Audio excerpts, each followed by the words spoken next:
धनपुर नामक गांव में लीला और सुरेश नाम के दो पति पत्नी रहते हैं। वो उनका मिडिल क्लास परिवार था। उस गांव में एक गली में इडली की गाड़ी चलाते हुए वो लोग जिंदगी जी रहे थे। हर रोज मिलने वाले थोड़े पैसों से वो पति पत्नी दोनों बड़े खुशी से जी रहे थे। पर सुरेश चला रहे इडली की गाड़ी के पास यादయ్య बोलकर एक बड़ा आदमी एक बड़ा होटल लगाता है। तब से सुरेश को वो बहुत सताता था।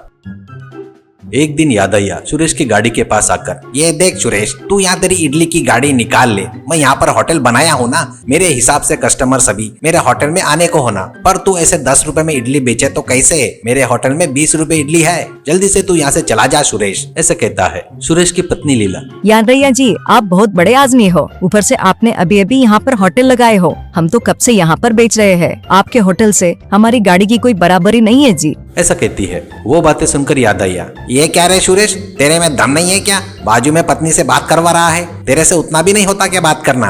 ऐसा कहता है। सुरेश, वैसा नहीं है जी, आप थोड़ा अपना दिल बड़ा कर लो। हम लोग ये इडली बेचकर ही जी रहे हैं ना। आप तो बहुत सारे वैरायटी बेचते हो ना। मुझे ज्यादा बात करना नहीं आता जी, सिर्फ काम करना आता है, करके बोलता है। वो बात सुनकर यादయ్య, शर्म नहीं आ रही है क्या तुझे ऐसी बात करने के लिए? 2 दिन में ईमानदारी से यहाँ से गाड़ी खाली करके चला जा, नहीं तो इसका परिणाम बहुत ही बेकार होगा, करके वार्निंग देकर यादయ్య वहाँ से चला गया। शाम को सुरेश और लीला उनके घर में बैठकर दुखी होकर सोच रहे थे। लीला अपने पति सुरेश से, क्यों जी आप इतने डल हो? अभी क्या हुआ है जी? उसने खाली कर बोला तो अपन खाली कर देना क्या? ऐसा कहती है। सुरेश, वो नहीं लीला, यादయ్య पैसे वाला ही नहीं, बहुत बुरा आदमी भी है। कुछ कम ज्यादा हुआ तो अपनी जिंदगी बहुत छोटी है, कहकर लीला को समझाने की कोशिश करता है। इससे लीला, ठीक है जी, पक्का अपने को कोई न कोई उपाय मिलेगा। उस यादయ్య को थोड़ा सा समय दो करके बोलते हैं, करके पति को समझाती है। ऐसे ही रहते हुए 2 दिन बाद सुरेश और लीला के घर पर लीला की बहन सुमित्रा आती है। सुमित्रा लीला से, दीदी कैसी हो? तुम लोग से मिलने के लिए मैं मेले में जा रही हूँ करके बताकर तुम्हारे घर पर आई हूँ, करके बताती है। लीला तुरंत, डायरेक्ट अपने घर पर आ सकती हो ना, ऐसा कहती है। सुमित्रा, वो नहीं दीदी, आप और जीजाजी घर छोड़कर जाकर शादी कर लिए ना, इसलिए माँ तुम्हारा नाम लिए तो चिल्लाती है। इसलिए पड़ोस के गांव में मेला चल रहा है तो वहाँ पर जा रही हूँ करके बताकर तुम्हारे पास आई। तभी वहाँ पर सुरेश आता है। सब सुनकर सुरेश, क्यों बेटा अच्छी हो ना, करके अपने साली से कहता है। सुमित्रा, हाँ सुरेश जीजाजी, मैं ठीक हूँ। आप और दीदी भी पड़ोस के गांव में मेले में आए तो अच्छा रहेगा ना, ऐसा कहती है। सुरेश, ये मेले वेले का क्या बेटा, पहले ही थोड़े परेशानी में हूँ, ऐसा कहता है। सुमित्रा, वो नहीं जीजाजी, जतरा बोले तो वहाँ पे हीरे जवाहरात नहीं रहते हैं। वहाँ पर कई प्रकार के खाना बनाने वाले, डिफरेंट आइटम बनाने वाले के स्टाइल रहते हैं। आप भी देख सकते हो ना, सब पता कर लो वहाँ पर आकर, ऐसा कहती है। ऐसा कर सुरेश को समझाती है। लीला और सुरेश दोनों सुमित्रा बताए वैसे ही उस मेले में जाते हैं। मेले में जाता है तो सुरेश की आंखें चमक उठती है। वहाँ पर हर प्रकार के स्टॉल, हर प्रकार का खाना बनाने वाले बहुत ही वैरायटी से खाना बना रहे थे। वहाँ पर सुरेश के दिल को एक चाइनीज नूडल्स और फ्राइड राइस बनाने वाला स्टॉल आकर्षित करता है।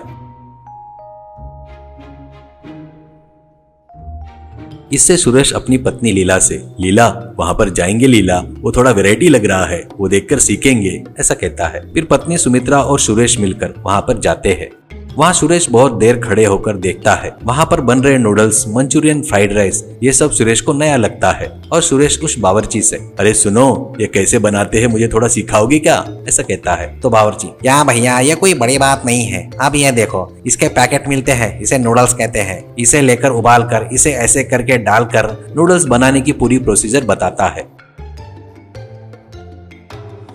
तो सुरेश, धन्यवाद भाई, वो भगवान ही आपको मेरे लिए यहाँ पर भेजा है, ऐसा कहता है। फिर लीला से, लीला अब अपन चलते हैं, कल से अपन इडली नहीं बेचेंगे, ये चाइनीज प्लेटर बेचेंगे, ऐसा कहता है। सुमित्रा, जीजाजी आप तो बड़े बुद्धिमान हो, तुरंत ही पकड़ लिए, आपका सब अच्छा हो, ऐसा कहती है। सोचे वैसे ही सुरेश और लीला अपने गाड़ी पर चाइनीज प्लेटर 100 रुपए में कहकर लिखते हैं। उस प्लेटर में मंचूरियन, नूडल्स, मोमोज और फ्राइड राइस भी था।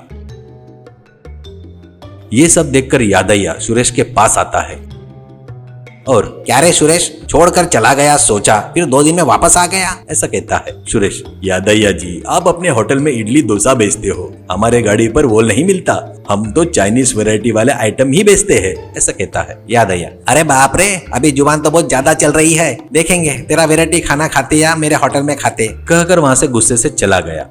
बहुत सारे लोग जमा हो जाते हैं। कोई भी वो प्लेटर खाने की हिम्मत नहीं करता। शाम हो जाती है, लीला मायूस हो जाती है। तब लीला अपने पति सुरेश से क्यों जी, एक व्यक्ति भी आकर टेस्ट नहीं कर रहे हैं, अब कैसे?